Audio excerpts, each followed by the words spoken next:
All right, we are back for Trib Sports After Dark, Week 12, as well as the Final Whistle podcast, brought to you by the Tribune Sports Department. I am, as always, your host, Steph Wiebe, joined by Trevor, Cody, and Sam. And we're well into playoff football on the Idaho side this week. Some crossover games on the Washington side. We are recording this here on Friday, so a couple more games will be on Saturday. But yeah, we'll just jump right into our scores and get going here. We have Kendrick over Notice, 80-6. Logos over Hagerman, 66-14. Grace beating Prairie, 40-16. Tri-Valley over Deary, 82-32. Wallace over Genesee in overtime, 68-66. That's the one that Sam was at. Reardon over Asotin, 21-18. Freeman beating Colfax, 34-13. And Pomeroy beating Cusick, 68-8. And with that, we'll start off with our Idaho Class 2A state tournament. A couple big wins for Kendrick and for Logos, just cruising into the semifinals. Let's start with you, Cody, maybe with Kendrick. Big 1 seed versus 8 seed game, and of course, as expected, the Tigers roll. Yes, as you say, this was an expected result, an expected manner in which it came about. The Tigers leading 62-0 at halftime.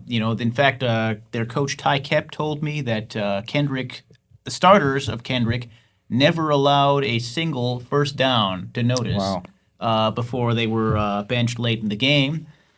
Kendrick continues to do this sort of thing week after week, month after month, year after year. They're about to face the Grace Grizzlies in the semifinals next week. Grace is maybe the only South Idaho team that, based on its record, could realistically compete with our best North Idaho teams up here, I think. So that'll be an interesting one.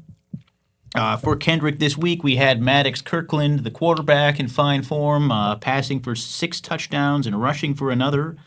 Riley Rotzesender catching for 2 of those. I'm sorry, I think I mispronounced his name just now. Ty Kep recently assured us the true pronunciation, which we will have correct in our forthcoming Kendrick Tigers documentary that's planned. But little teaser. Yes. Anyway, meanwhile, the Logos Knights also cruising into the semifinals, a 66-14 win over the Hagerman Pirates. By the way, be it noted that both Kendrick and Logos defeated teams of Pirates today. And our other Idaho Class 2A state quarterfinal had the Prairie Pirates losing to Grace. This is, one of my recurring talking points that, certain team names are overused. This is, 3 of the 6 teams that played in the Idaho Class 2A state quarterfinals today were named Pirates. And that doesn't even count the Pomeroy Pirates, who had a big win as well. Yes, indeed. On the Washington side. Yes. So, it's my personal feeling. They need to diversify, all right? Can some of them be Buccaneers? Any other such thing? The Bandits, whatever you want. Some kind of criminal other than Pirates or variation on Pirates. But all beside the point, the Knights, dominating Hagerman. That was actually their second time this season playing Hagerman after they won 34-8 in their season opener against the Hagerman Pirates. So we're likely to have an all-area semifinal, depending on the outcome of tomorrow's Kamei versus Raft River game. Likely to be Logos versus Kamei in the semis, which would be an exciting rematch of their 22-20, down to the wire encounter from the regular season. So the Knights today got some of their leadership from Joseph Sensing, who came out with 3 first-quarter touchdowns, their quarterback, before he went out with an injury. Coach hopes to have him back next week. They had Gideon Haney, Ole Sundley, Baxter Covington, a lot of their usual names. They were up 38-0 by halftime, and they were up 54-0 before they even let Hagerman on the board. So they were almost as dominant as Kendrick today. They've definitely been one of the best teams around. That's the essence of it. A couple of those small school powerhouses doing what we're used to them doing.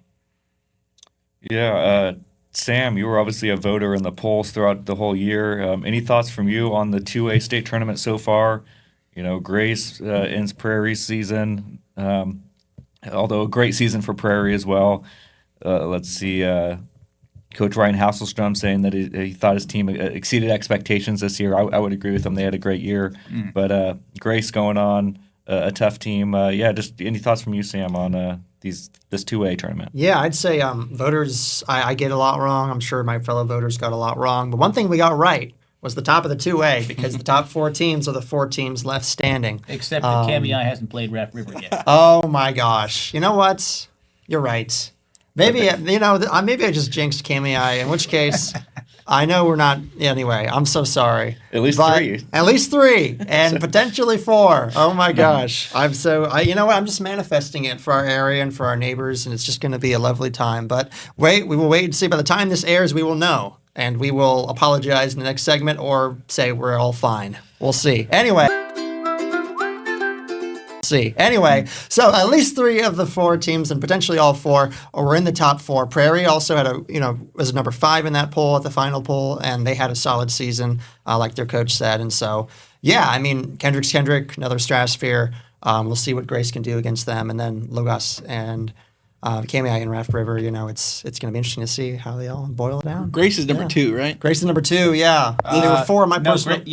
Sorry, go on. There were 4 in my personal ballot, but they rocketed up to 2. Okay, but they are number 2 in the state media poll. They're number 4 in the seeding. That's correct. See, because the seeding is based on Max Preps. So Max Preps has Kendrick 1, KMEI 2, Logos 3, and Grace 4. Whereas the state media poll has Grace at number 2. Yeah. Of course, we've suggested their voting base is concentrated somewhat to the south. That might have some influence on the results. But we'll see how Grace, turns out in these coming weeks. If we were going to go with the state media poll, and we say Kendrick's number 1, Grace is number 2, probably both you guys chime in, maybe even you, Steph. What is this matchup going to look like next week between Kendrick and Grace? Well, I was just going to say, we're at the point of the season where seedings and rankings and polls and stuff, I guess, almost don't matter anymore, because it's all going to be taken care of on the field. So it's all gonna come down to who performs in these semifinals next week. I see no reason why Kendrick should not have another big win, no matter who they play. At this point in the season, that's what I would say. I think Grace will reach double digits. That's my bold prediction. Yeah, as you said, Kendrick seems like they're in another stratosphere. They just we harp every week about how good Kendrick is, but it rings true every week. Again, winning by nearly 74 points. They won by 74 points today. And they were up 62-0 at halftime. So yeah, definitely. I would say probably Grace probably does get to double digits, but Kendrick probably pulls away pretty heavily. So for some common opponent comparison here, Grace today defeated Prairie 40-16, a fairly decisive win. Kendrick beat Prairie 78-8.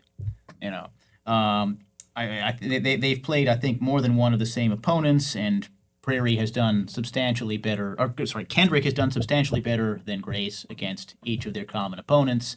I do think the Tigers are clear and heavy favorites. Nevertheless, Grace is probably, like I've said, the only team from South Idaho that could realistically break into the North Idaho block. I think at the very top of 2A. It'll be interesting to see because, of course, Kendrick also already beat KMEI and Logos in the regular season.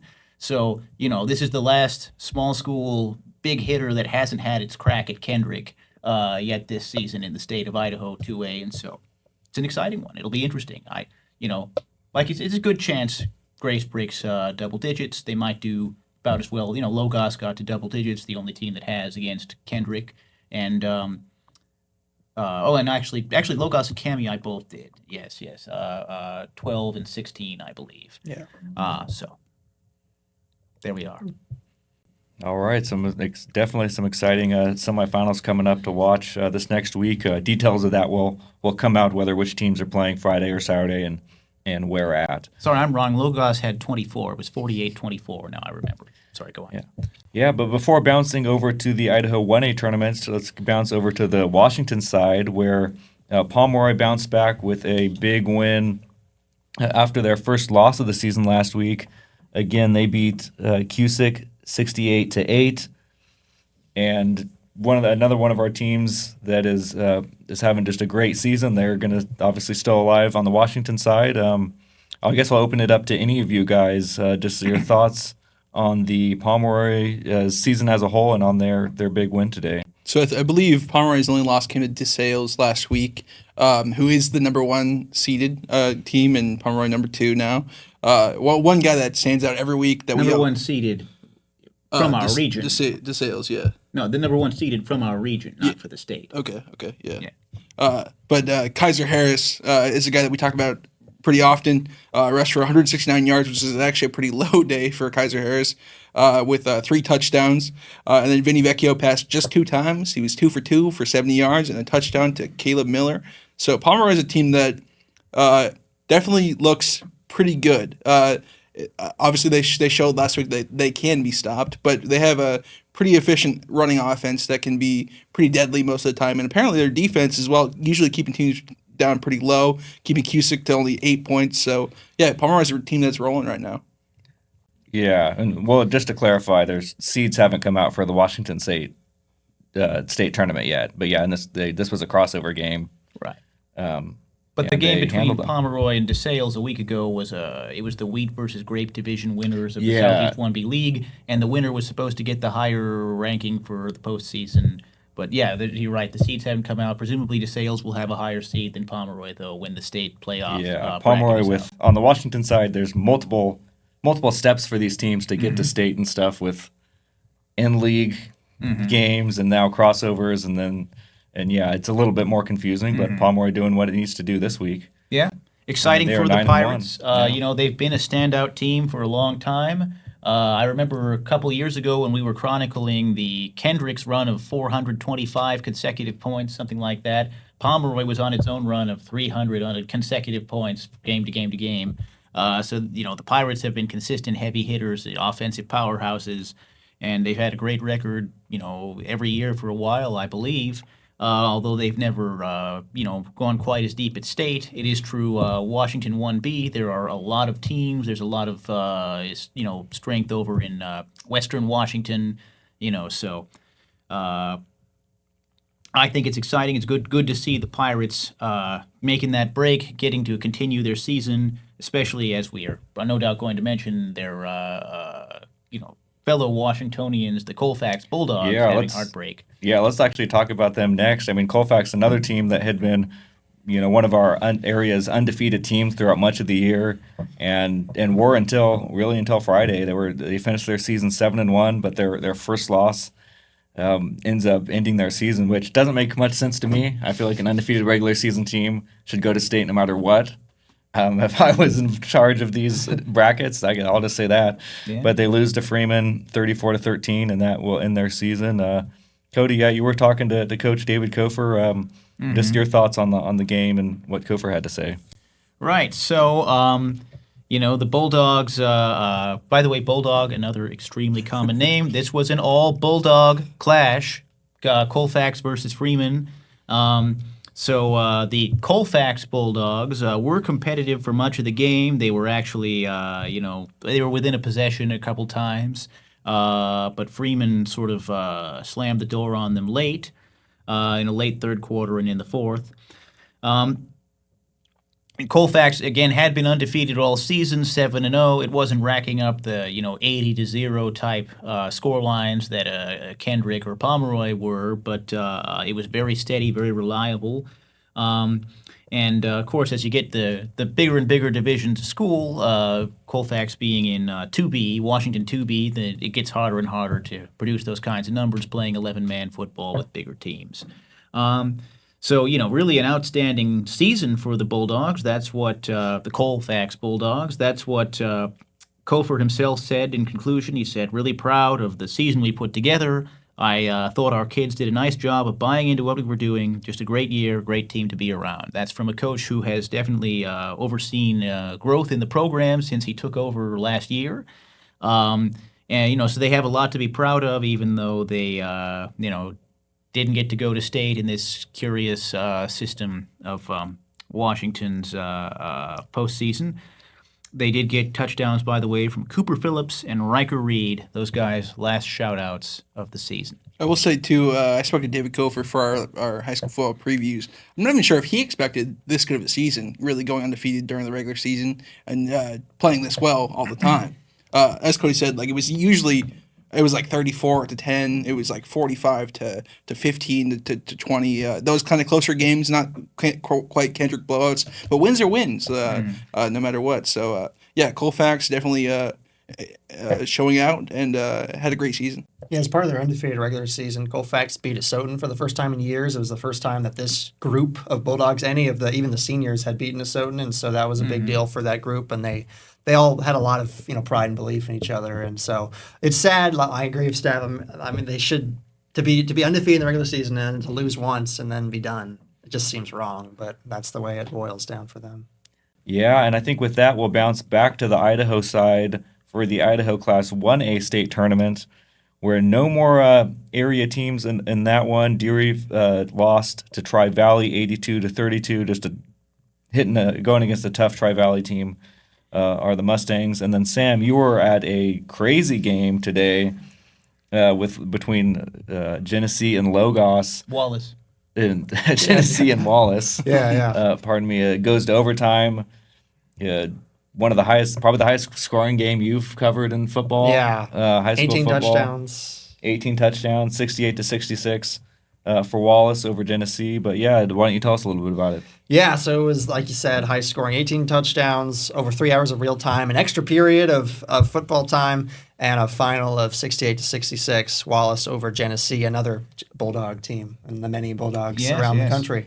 But Genesee, this was a solid year for Genesee. They started the year 7-0. Of course, they lost to Deary to ultimately lose the league title, but they finished 8-1. They and then they beat a team last week, and actually as part of that 8-1 start, and then just losing today or on Friday, to fall to 8-2. It was a back and forth game. It was weird in that both Wallace and Genesee at one point held 14-point leads. Wallace led by 14 or so by the end of 14 at the end of the first quarter.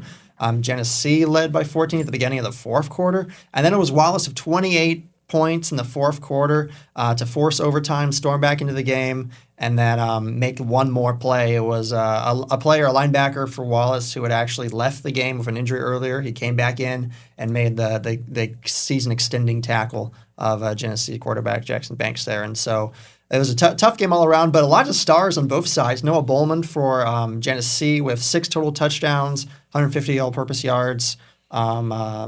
Cameron Holmes of 171 rushing yards and a couple scores there, and so it was quite the match, quite the game. And Genesee, I mean, at the end of it, when you lose 68-66, you're definitely going to be out of breath. You're definitely going to be emotionally drained, and that was clear on the face of Genesee coach Jason Hansen, who did an incredible job. He and his staff did an incredible job this year of pulling the Bulldogs together, and the folks from Colton. They're a co-op. I don't say that enough, I guess. Genesee and Colton, co-op there, and so for those kids, especially to come over to Colton and to get to know the Genesee folks, just a couple towns, several dozen miles apart or so. It's great that they were able to go this far, and this is the furthest they've been since 2021. Yeah, definitely along the theme of teams that have been on the rise this year. I mean, Genesee had a couple of really tough years there, and they had a great season. Definitely one of the surprises I would say for me this season was how well they did this year. Definitely, yeah. So one thing with that game is it went back and forth, right? Yeah. You said there was multiple onside kicks that Wallace recovered that kind of gave him the win. But also you said, well, one thing in the story is Genesee scored with 31 seconds left, right? Yeah. And then Wallace scores with 12 seconds left. Yeah. What happened in that drive that let Wallace get that score? Yeah, so Wallace, they're really big on explosive plays. So they hit up, I forget exactly who was involved. So never mind. It was number 9, Lennox Radford, their speedy receiver. He's kind of a shorter, kind of a faster, quicker dude. And he made this crazy catch that was like between his legs, like he was falling to the ground, the ball was falling to him, and then he ended up with the ball like squeezed between his legs to make the catch, and that set up Wallace for the go-ahead score after that. And so it was there were a lot of penalties as well throughout that contest, and so Yeah, it was pretty thrilling to go back and forth. And the first half ended with 3 touchdowns in the last minute and 13 seconds, and then the second half ended with 3 touchdowns in the last 2 minutes or so. And so it was including 2 in the last minute. So it was thrilling back and forth. Those teams really turned it up, left everything on the field, and that was awesome. Yeah. Yeah, definitely a game worthy of being a playoff game. That's for sure. Yeah, I think with that, we will start to wrap it up here. Let's go. Why don't you guys pick your players of the game of the week? Do you have one, Trevor?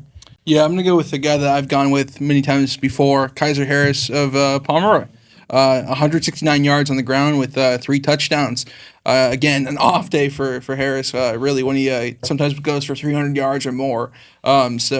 Yeah, Kaiser Harris is my guy this week. He is kind of the engine to this Pomeroy offense and will be important for them in their playoff push going forward. Yeah, I imagine Harris has probably the most yards of anybody in our area this season, I would have to guess, and maybe, more than the last several seasons. He has a lot of yards. Yeah, Cody, how about you? I'll go with a guy who I somewhat doubt Harris has more yards than, Maddox Kirkland of Kendrick. Who in fact accounted for 7 touchdowns, 6 passing and 1 rushing today. Of course, it is true that the Pirates are, by which I mean the Tigers, are a very balanced team. See, there are so many Pirates that's so pervasive. It's just starting to saturate my consciousness. Anyway. So Maddox Kirkland, I think he's a sophomore or a junior this year? He's a junior. Junior, yes. The guy is a star. It's funny because he was the successor to the man who is now his coach, Ty Kep, as quarterback. And we wondered, can anyone fill those Ty Kep shoes? And it has to be said, Maddox Kirkland has done it and continues to do it, and this time in the state playoffs. By the way, let me just propose, if you want to split the difference for a team name, Pirates and Bulldogs, what about the Sea Dogs? That's a pretty fun name. One thing with those two the Desperados. Too, sorry, go on. They always have the same logo. It's always the same logo for the Bulldogs or for the Pirates. Mm-hmm. That's a common theme too. Gonzaga should sue. Yeah, Gonzaga. Diversify.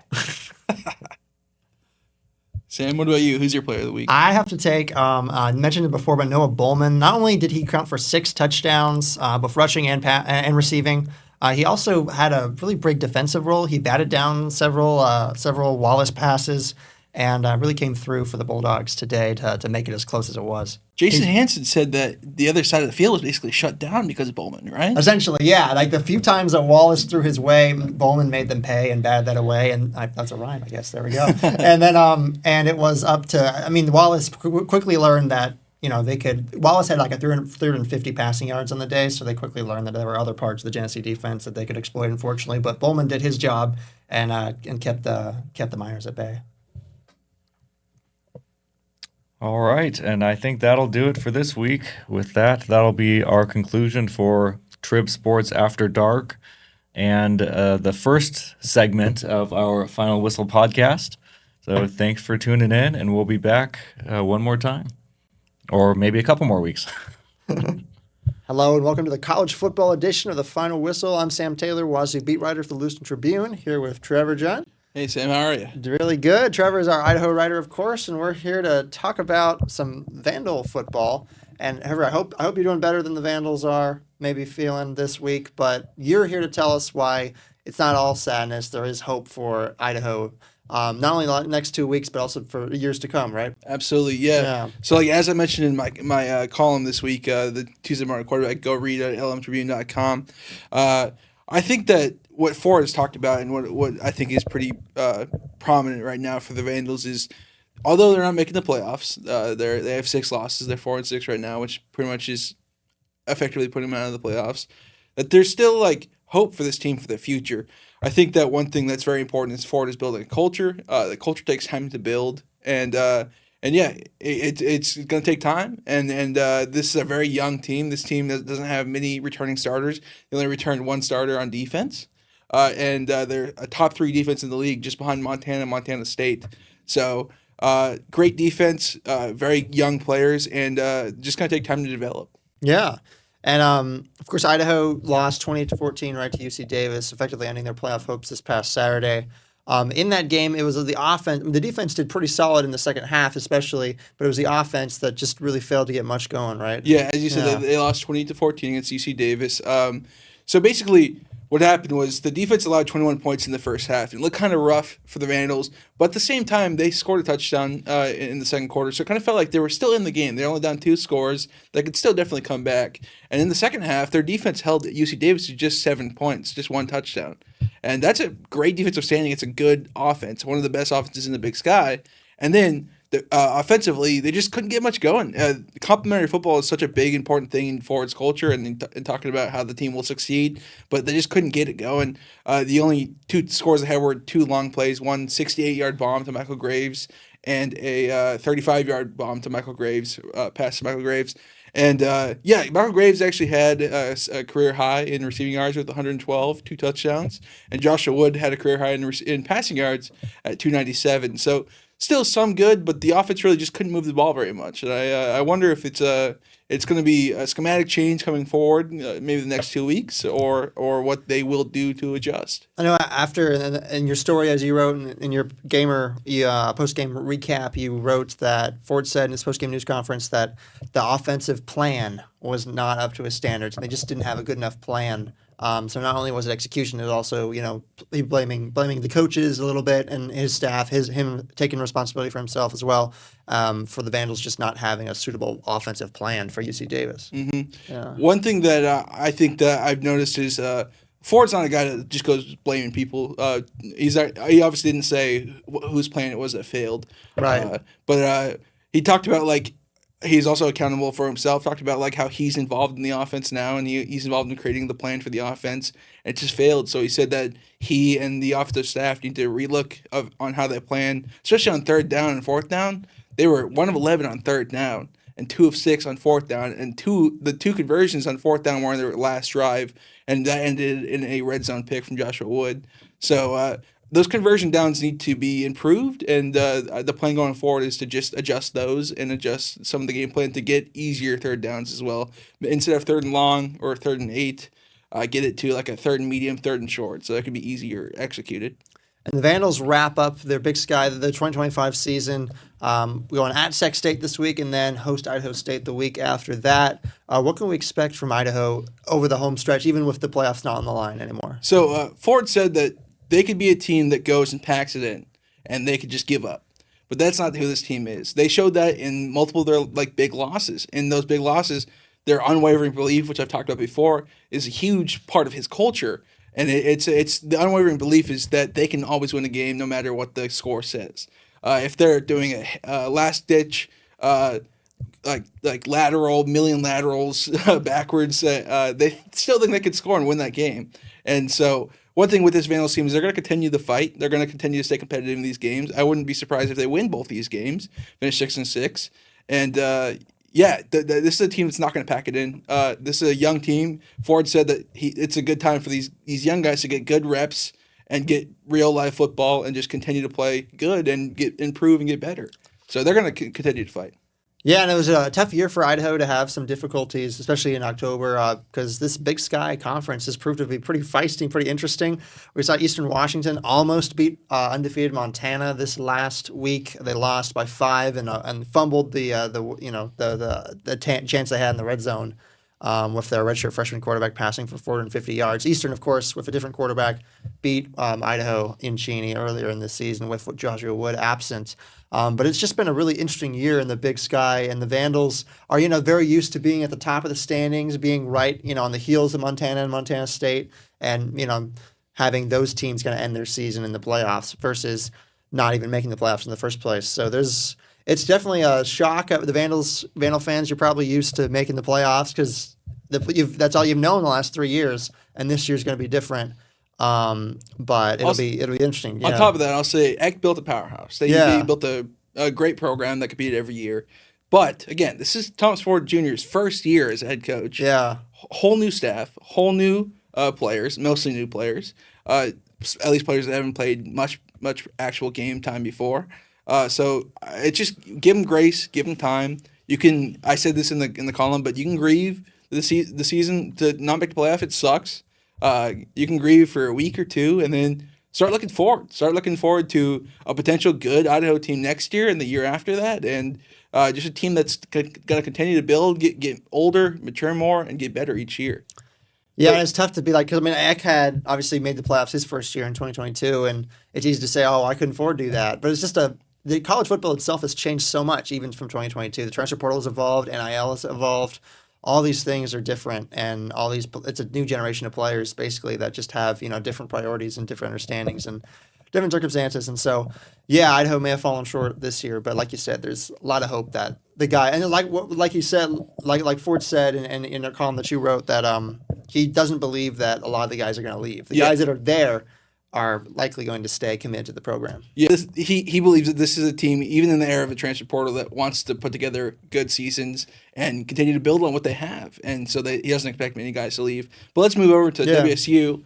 Talk to me about, they have a new, not quite approved yet, but potential plan to refurbish the stadium. Yeah, so it's been obviously Wazoo took their second bye week this past week. Wazoo just did their second bye week, and that gave the President Elizabeth Cantwell, the new president of Washington State University, a chance to connect with Coug fans in Spokane at a Cougs First Spokane Expo alumni event. And at that event, she talked about the Regents' plans and the WC's plan to improve Giesa Field and Martin Stadium. They want to add a new video board. They want to add a new sound system. They want to add some new LED lights that potentially could be, crimson color, just like how we see Boise State have those blue lights at their stadium, Albertson Stadium, and Oregon State has similar LED lights. And so, obviously, the new Pac-12 is forming next year in 2026. Wazoo wants to be competitive, not only on the field, but also off the field in terms of their game day experience and the number of eyeballs they're attracting, both in person and on TV, to their product. And this stadium improvement would be a huge step in that direction. Yeah, so what exactly are they planning to do to make these changes to Martin Stadium? Yeah, so they're looking, the WCU Board of Regents will meet on Friday, November 14th, in Seattle to vote on this. It's going to be completely donor funded is their proposition. They will need to take out some loans essentially in order to because some of the money is cash that they have, cold hard cash they have donated on hand. The majority of the donations are pledges that will be fulfilled over the next 5 years. And so Wazoo's still fundraising. They want to fundraise up to $8 million between cash donations and pledges by mid-December, December 15th, in order to go ahead and make those improvements in time for the fall 2026 football season. And so the Board of Regents will vote on that, and then of course, that's all contingent on if they can raise that much money. And if they do raise that money, they'll go ahead. If they can't raise that much money, they'll wait until they have that much money in order to go ahead with the improvements. Okay. And did we already mention the improvements? Yeah, we talked about it's going to be the new video board. So the current video board is pretty pixelated. Yeah, it's got missing pixels as well. Yeah. If they were doing like a movie night, and I was like, well, no way they're going to watch the movie on that video board. But they actually ended up on August installing like a blow-up video board, and that's their solution. But if they have this new fancy video board, maybe they can use that for future movie nights. New sound system, and then the LED lights that can be potentially crimson color, just like how Boise State has their blue lights. And obviously this was going to improve student athlete, and also student fans and alumni, and this is going to improve just the entire stadium and the atmosphere. Correct? Totally. Yeah, it's going to create just an instant positive impression, not only for those who are there enjoying the environment and playing in the environment, but also potentially recruits too. If recruits can see kind of an amped up, excited environment, not only will they want to commit to a program for the coaches and everything else that's involved with that, they'll want to commit to a fun, interesting place. And so you could say, oh, it's just lights, it's just a video board. What's the big deal? It's all part of production value. And college football is entertainment, yes, in essence, both on TV and in person. So WC really wants to invest in the in-person side of that investment, that equation, and it seems to be a worthwhile thing. We'll find out if the Board of Regents agree, and if there's enough fans, enough donors to make that happen. Do you expect that to be passed? I expect it to be passed. Typically, if they have something on the agenda, they've done some politicking to talk to people in advance and get the votes counted.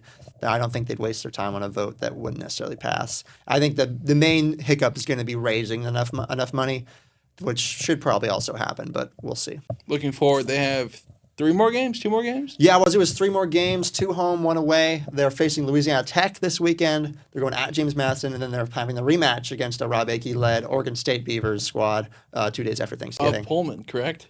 Rob Akey. Akey, yeah, he spent some time in Pullman as a Wazoo assistant coach to Mike Price and Bill Doba, and then he also was head coach at U of I. Yeah. So he's got a lot of local ties, some family from the area as well. And so it'll be a great homecoming, I'm sure, for the Akeys. But of course, the Cougs want to ensure that it's not as fun as their first meeting, which was, we didn't get to talk about it, but it was a 10-7 Oregon State win over Washington State, in which the defense played great, as they have all season for the Cougs, but the offense just mustered 7 points. Just close us out. Do you think they're making a bowl game? You think they're getting 6 wins? Yeah, so Wazoo, I mean, they currently sit at 4 wins and need to win 2 of the next 3 to be bowl game eligible. I suspect they'll get there. I think James Madison could be a tough test. They're good enough to beat James Madison. The offense has obviously not been at that level, but the defense has been capable of putting them in games against Ole Miss and Virginia. And so if they can play to a similar approach those games like they approached, 55 minutes of those games, save for the late game collapses, then they should be James Madison. Louisiana Tech should be. When you look at all 3 of these games, Wazoo should win each one, but we also said they should have beaten Oregon State, 2 weeks ago. And so we'll have to see what happens. I expect them to go 2-1, probably lose to James Madison, and beat Louisiana Tech and Oregon State. Awesome. And Well, thank you so much, Sam. That's Sam Taylor. He's the WCB reporter, and I'm Trevor Junt, and I'm the Vandal beat reporter. Thank you so much for listening for the Final Whistle. This is the college portion of the podcast, and read more at lmtribune.com/sports. Thank you so much for watching.